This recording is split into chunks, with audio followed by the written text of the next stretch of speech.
we're going to get into some positional rankings, and I think Bears fans are a little pissed off, Greg, because PFF, looking at the top secondaries according to PFF, you look at the top 10, the Chicago Bears are not on there. You have to go all the way to number 19 to find the Chicago Bears, but you have the Jets, 49ers, Bills at 3, Ravens at 4, Dolphins, Browns, Seahawks, the Packers, Chiefs and Saints in the top 10, and then the teams still in front of the Bears, the Lions, Buccaneers, Cowboys, Bengals, Titans, Broncos, Raiders, Texans, and number 19, the Chicago Bears. I feel like this whole entire offseason, Greg, we've been talking about arguably the greatest strength on this Bears roster. I know. Is their secondary. Yeah, it's bizarre. It's bizarre to see that list and see them that far down. I mean, a team that, a secondary that led the league in interceptions, and the majority of them in the second half. And I guess the person that's going to try to make the opposite argument and say, well, the majority of those interceptions came against Jared Goff. Well, Jared Goff was a pretty good quarterback last year, and they made him look very average. So I don't know.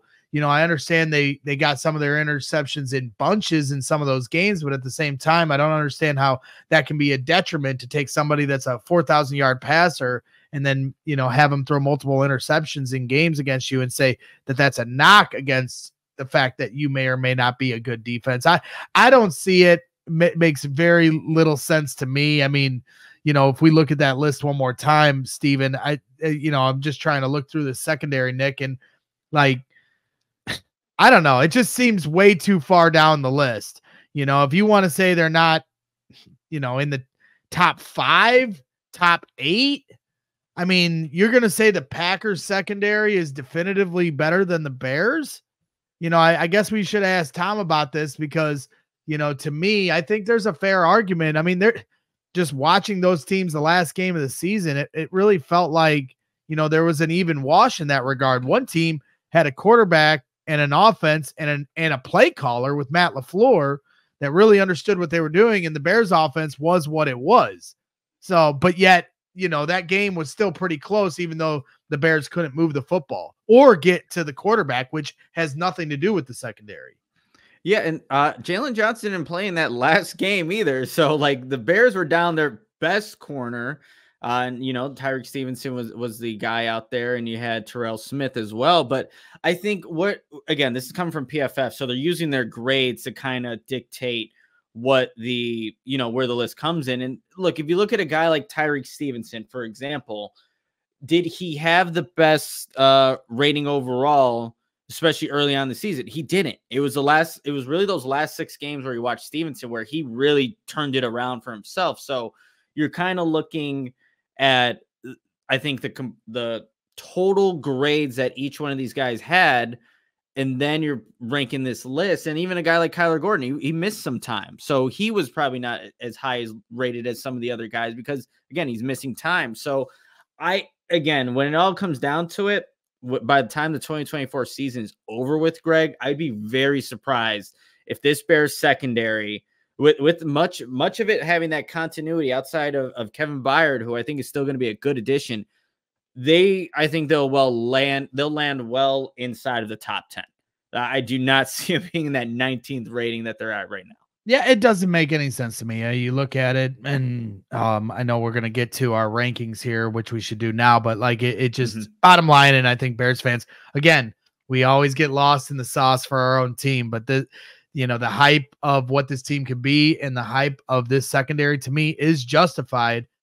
So that honestly, that brings us to our next point, which was to talk about where we rank these position groups. I know everybody keeps talking about the wide receiver group, even nationally. I know Mina Kimes and some different people were really spotlighting how special that position group could be. So I thought, hey, let's have a little fun exercise here, Nick, where we kind of rank all the position groups with the Bears and really kind of see how things stack up in terms of what the Bears are going to lean on to try to get wins this season.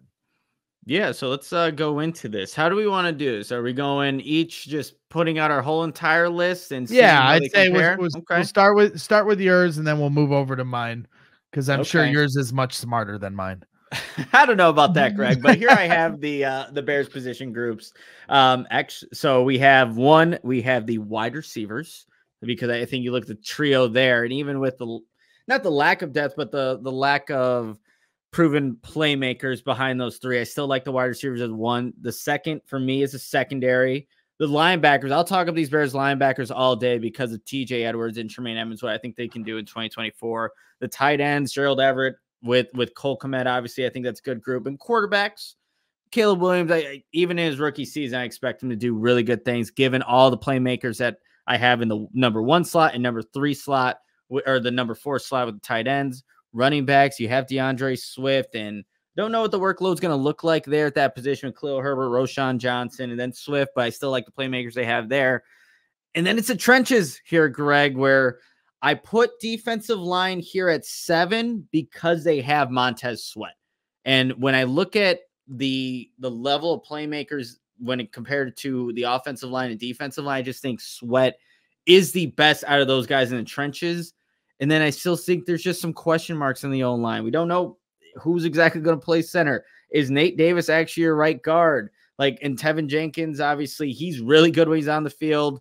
Can he just, play for, 14 games this season? That would be amazing. But right. So I had defensive line 7, and then obviously the offensive line last there. Yeah, so we'll go through my list here, and then I guess we can kind of debate the different points. Secondary is number 1 for me.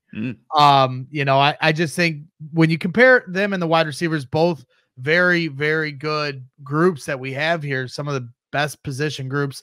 Linebacker, wide receiver, and secondary to me are as close as it gets. If you want to pick which one is the best, I can hear an argument for each of them, but I think across the board, you also consider the depth.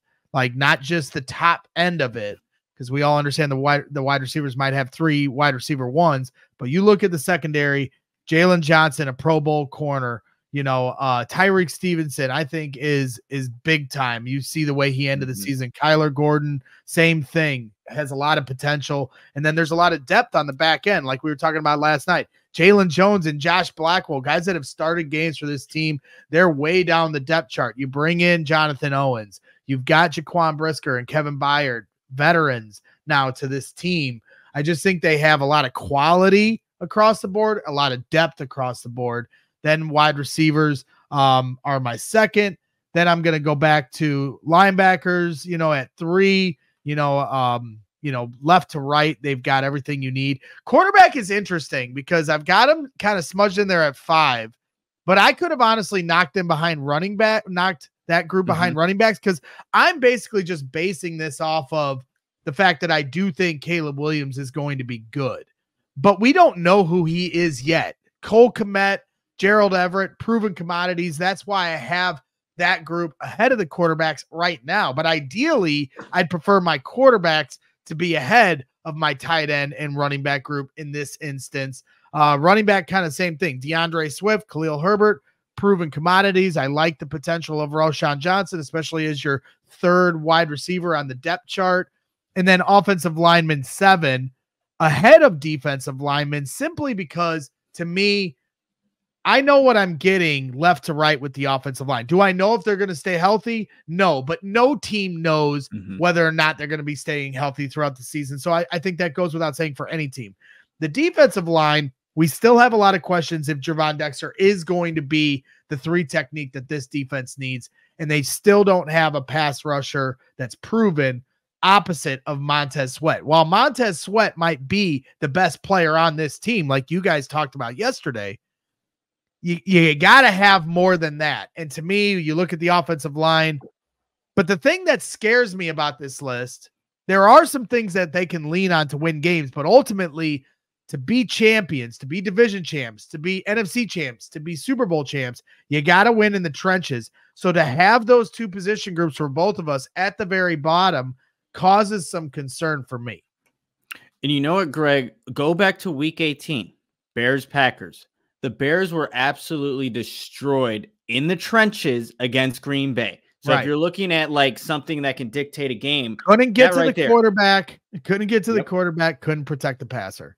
Exactly. And you can have all the playmakers that we have at the top of this list for the wide receivers and the secondary, all that. But if you can't get to the quarterback, or if you can't protect Caleb Williams, that's all for naught.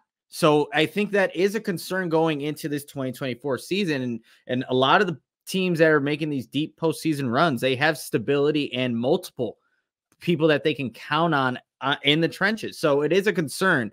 I will say that I do like, for again, the defensive line. We talked about him as our most underrated player. I forgot who exactly mentioned him. I think it was Glenn Morgan. You have a guy like Andrew Billings being a nice, stable force on the inside, clogging up lanes and doing his job. And if Javon Dexter is going to take that next step in year 2, like we hope he does, I think, Andrew Billings will definitely help with that. Having a guy like Montez Sweat and, a guy that we could have put in our most approved category in yesterday's episode, DeMarcus Walker. No one even mentioned him. There's not a lot of people talking about DeMarcus Walker right now, too. So, again, that is a kind of it's a scary situation to be in if you're the Bears, thinking that you have all this talent and you have a GM and assistant GM who have been in the trenches, who were former offensive linemen, but those are your question marks right now on this team. Yeah, 100%. It's interesting, and I think ultimately the fact that quarterback is bumped down that list shows that they have enough, talent around this roster where they don't have to put everything on the rookie quarterback to do everything to win games. And so it'll be interesting to see how that all plays out. We all silly like the mayor.